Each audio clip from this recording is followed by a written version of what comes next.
beyond.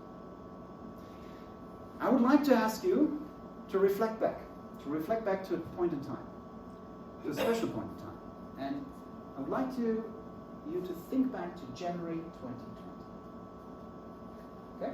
Can you go back in time to January 2020, to your January 2020 self? And I would like to ask you, when you think back now, 3 questions. Question number 1 is, with this in mind, what happened as of February, and so on and so on. When you go back to January 2020, what has been your forecast accuracy? From the moment when you were in January 2020, what you thought that the year 2020 and 21 looked like. What, if you want to even write that down for a second for yourself, if you want to give you a percentage, how good was your forecast accuracy of where it's going to be? Alright, well, just pick a number. That's question number 1. Question number 2 that I have for you. Question number 2. What have been your key lessons learned? If you were to summarize that in 1 sentence, what has been your lesson learned? If there's one thing, if you could travel back in time to January 2020, that you want to give to your January 2020 self, what would it be? Would it be buy Zoom stock, basically, because that's going to rise up and so on? Is it that, or is it something different? What would it be? What would be your advice?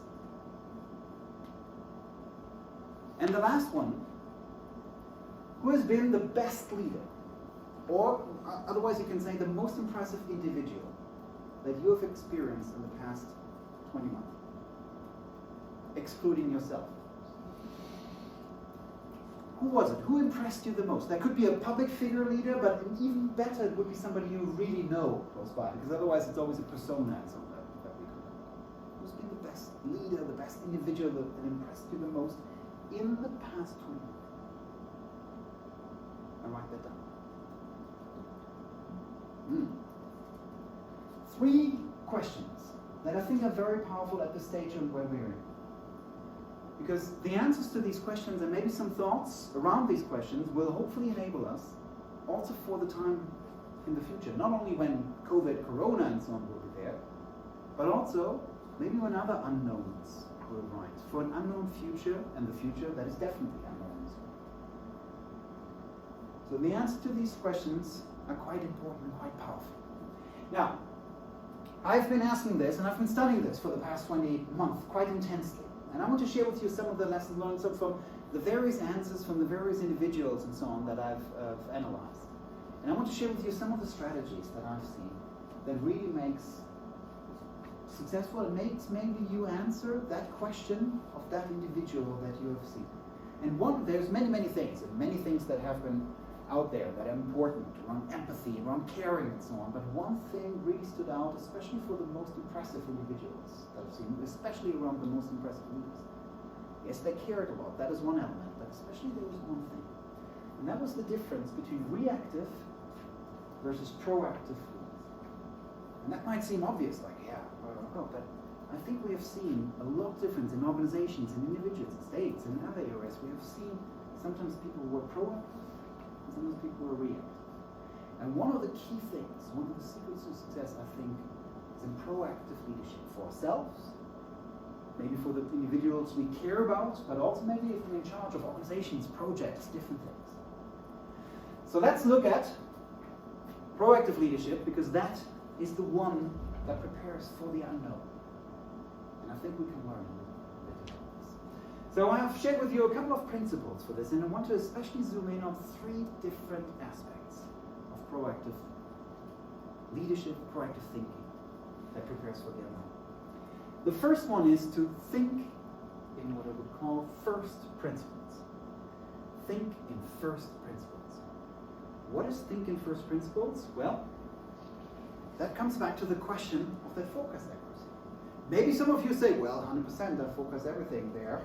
Maybe it was closer to the other end of the scale of it. But there were a couple of individuals who really could say, honestly, that they could foresee a lot of things. And some people say like they were living in the future and so on, but what did they do differently? And they did not have the broken clock syndrome. You know, I mean, you know the broken clock syndrome for leaders, right? Every broken clock is right twice per day. So there's been people who have been saying like for 30 years, like, oh, there's going to be a mega crisis coming and so on. And then the mega crisis goes, see, I told you so. But okay, that's not what I'm talking about. Not the broken clock, so to speak, but fundamentally individuals who really took a step back and could foresee something. What did they do differently? I think one thing that highlights it can be found in a small area when we look at. We need to look at a different level. For this one, sometimes it's being used, the iceberg metaphor is being used. Like, yeah, you know, we see the tip of this, but the real thinking that goes behind somebody is like the iceberg. I don't even like the iceberg as a metaphor so much.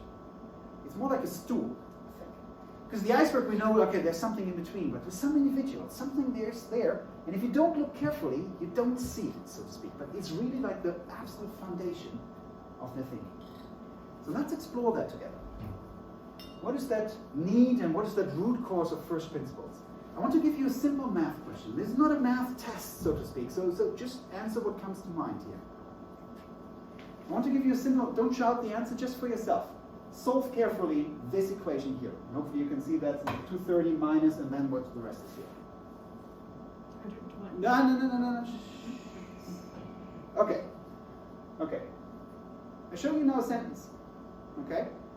And probably you looked at this one, but you won't believe it. The answer is this. The answer is this. Now, some of you would say, no, but look at your reactions right now. Where you put the brackets.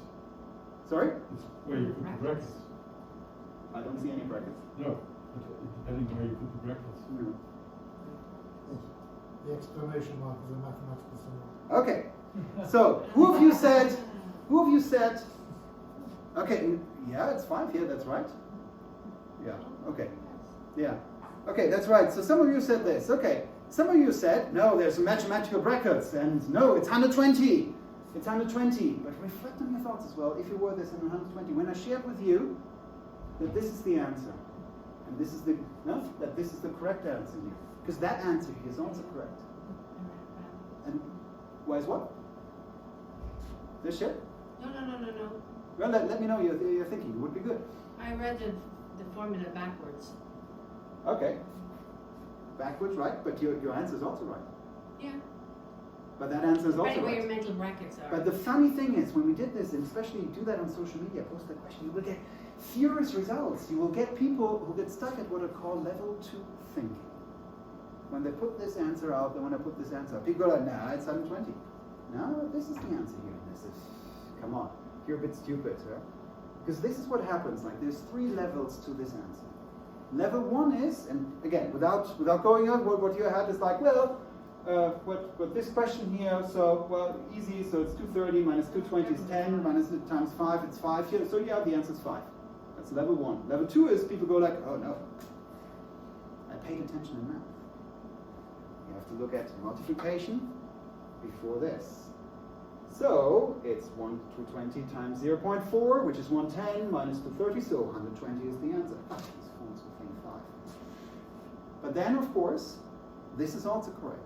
And why? Of course, this is not a math test. You have to get one step higher.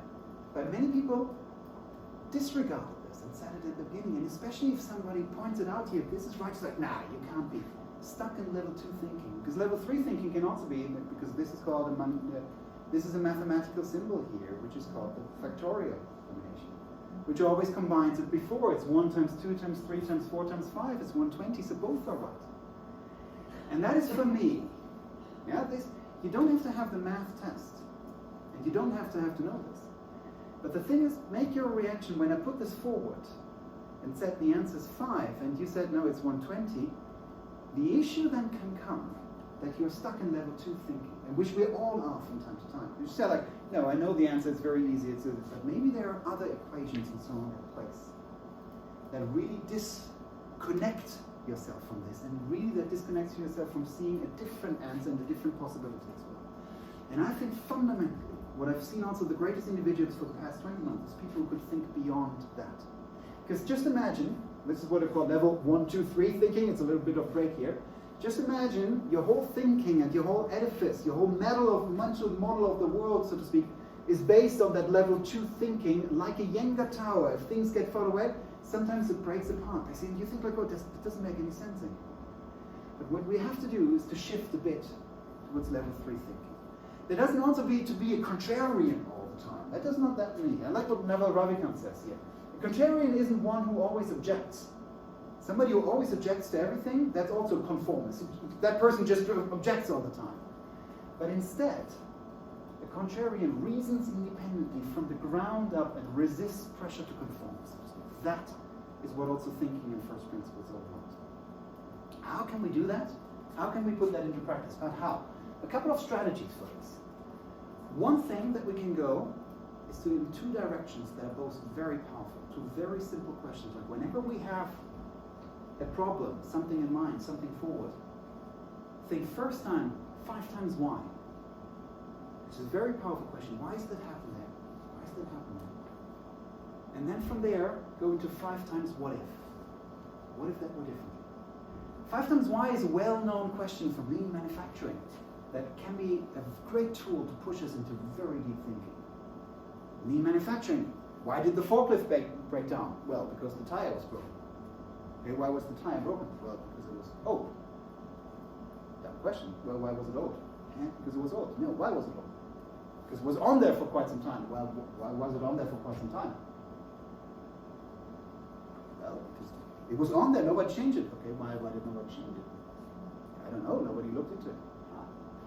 Okay, there's our root cause for the problem. And now, what if we did something different? What if we could differently? Yeah, well, we could appoint somebody from it. Jeffrey can look at it. No, what if somebody else did it? What is something else? What if? And all of a sudden, you're creating from first principles, you're creating ground up a different solution for your problem.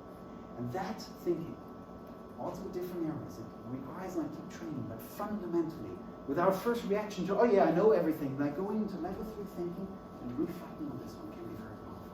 Another tools for this one, and if we start doing that, by the way, we really start to see different questions. I like the statement that is attributed to Henry Ford from time to time. If I had asked people what they wanted, they would have told me faster horses. Because that's all they knew at the time. That's the fundamental thing that's in. But what if it's different? What if it's different? What is different? And all of a sudden, you see and construct a different future. It takes training to do this, but asking just like these simple things 5 times is very, very powerful. Connect this with other things. Reflect on hills. What are hills? Well, think in your field for society, but also for your field of action, think of your hill. What is a hill? A hill is a high-impact, low-probability event. What could be a high-impact but low-probability event in your field for the planet, for yourself, for other areas? And think about which could exist. And the organizations that did that were the ones that weren't shocked and prepared by what happened with COVID. They were the ones like, yeah, we trained this 3 years ago. And we have prepared, we opened this up, and it's okay, we navigate through it. And the last thing that you can do, and it's a small thing, and we started doing this, do one thing. Do you remember in the workshop that we did here before that I mentioned to you with 87% probability? One thing Professor Phil Tetlock asked us is to measure our forecast accuracy. Whenever we think about something, what's happening in the future, write it down what you think that the probability of this one is. Not just, yeah, it's likely, give it a number, and then use your calendar or your book or something to write it down to the future what you think. And that helps train you to think about what really the future happens. 3 easy strategies that help us to go really deep in thinking and really think about the future a bit differently. That we combine with a second strategy that I think great leaders in that environment do, which is called the FIRE principle. What is the FIRE principle? Probably if you think about this best individual that you've ever come across, most likely, maybe it is, but most likely it was not somebody who was just standing there like, I have no idea. I have no idea. I don't know what to do. I don't know. Most likely it was somebody who somehow started to do action, who did something, who engaged, maybe connected. Maybe it was, maybe it wasn't. But I have seen great leaders use what I would call the FIRE principle. What is the FIRE principle? I was once called into an office. I was working in the finance department. I was called by the EMEA head into the office, by the secretary, and the person was saying, Lars, you need to cancel everything this morning and you need to come to DE's office. Okay.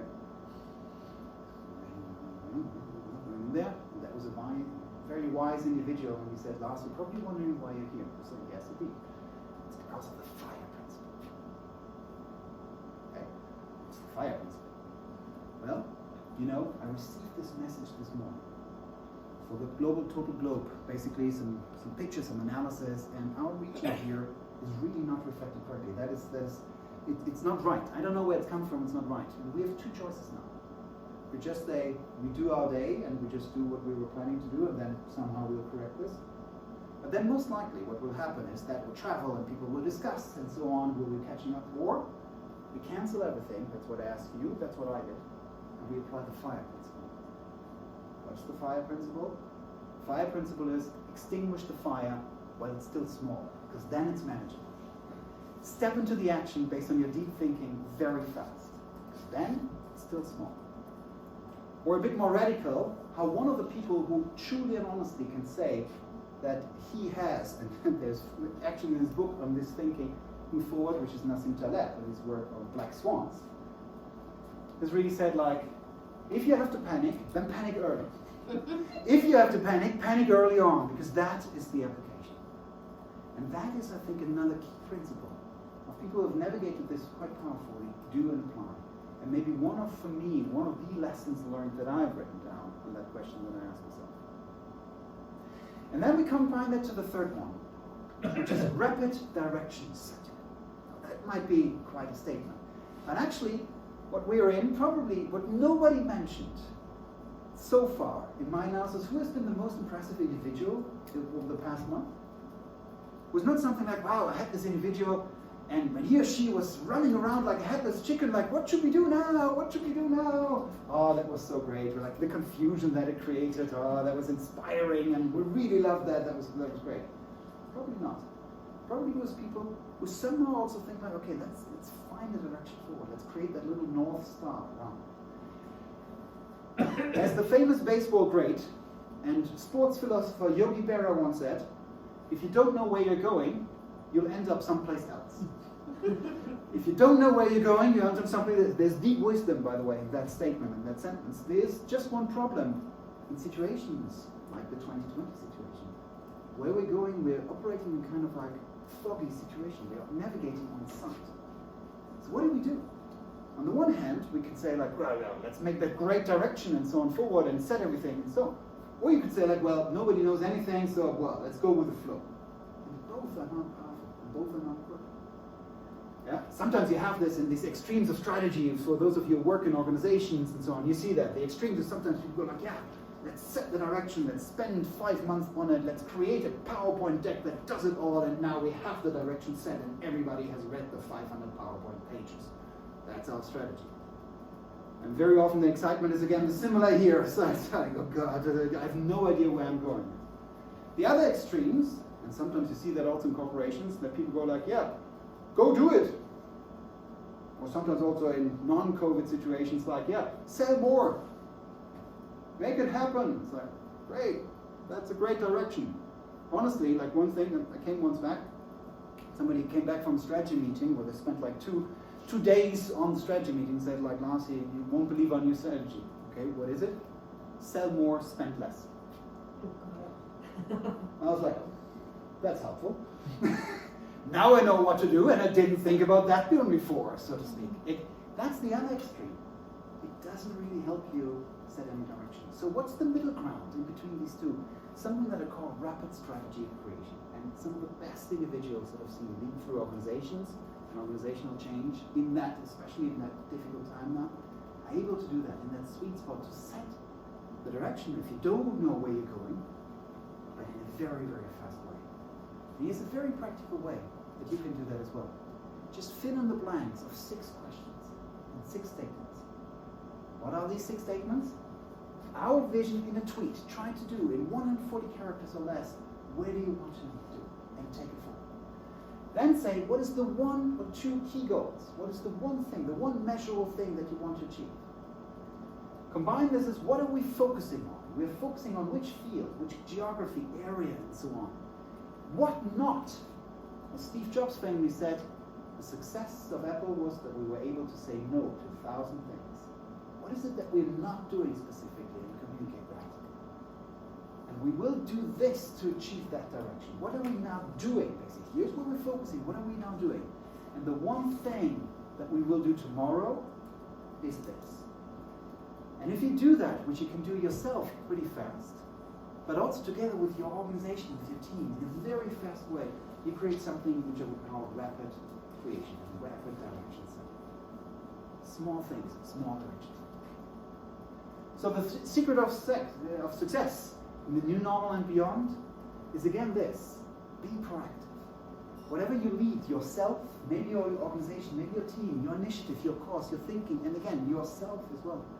Think about this, and that is for me one of the other key lessons learned. Be in the proactive seat, where think deeply, first principles. Don't get caught up in so, oh yeah, I know all the answers. But maybe ask 5 times why and 5 times whatever. Act fast with a fire principle, and constantly set direction course together. 3 strategies that probably would not have helped in here, but that I would like that my January 2020 self has done even more about this. So there you go. Hopefully for whatever comes our way now, whatever it is, and this year started with shamans in the US Congress, so we don't know where it will end, so to speak. Wherever it is, whatever we do, maybe go to the proactive leadership. All the best for this and the future. Thank you. That concludes the talk.